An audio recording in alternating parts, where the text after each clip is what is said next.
Hello everybody, welcome back to the news. I'm Kalen Knox, joined with my co-announcers Tyler Wheeler and Corey Robinson. Today we'll be covering everything from the COVID-19 crisis to your local weather, so stay tuned.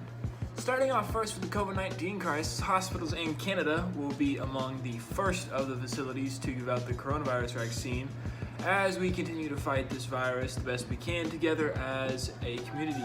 The U.S. COVID cases are up about 220,000 to a total of about 15,500,000, and with no clear sign of this virus slowing down, we should probably get used to these masks. Now on to Corey for the weather. Gail, thank you. Right here in the Midwest, there's been extreme rainfall causing erosion and declining water quality. Within the last century, flooding and exceptionally large amounts of rainfall have become very common, negatively impacting human health, infrastructure, transportation, and agriculture. Earlier this week, I asked a few farmers how rainfall this year has affected crop growth, harvest, livestock, and equipment efficiency. Here are their replies. As the crops were growing in corn and soybeans, weather was pretty agreeable, but as we got into the fall, it definitely got dry, and the grass is growing. The grass stopped pretty quick, so I'd say the livestock are going to be greater affected by it, and the grass and hays that are available for them this fall and moving into the winter months. 2020 has been a dry year. Really, it hasn't been a flood.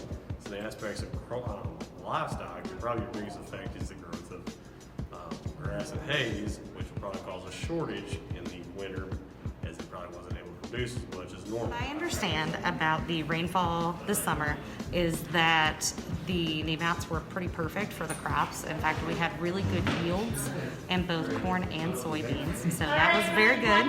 In years where it's been so wet that we can't get into the fields, but this year was good, and now we need a normal winter in terms of rainfall to balance that moisture content in the soil back out to create favorable conditions for planting. And we need the actual freezing and thawing of the moisture that's in the soil to settle that dirt back down.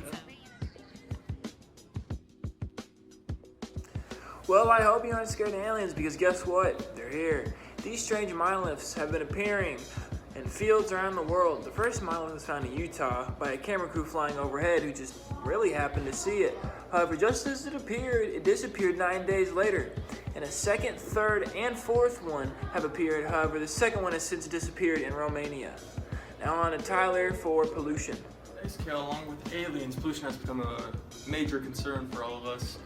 Along with natural events, it can become much more dangerous to find flying debris such as scrap metal and other objects that could potentially make a situation worse if you are caught in that storm. As pollution becomes more dangerous when it gets caught up in natural events, for example, say pollution goes into water and it catches up in a hurricane.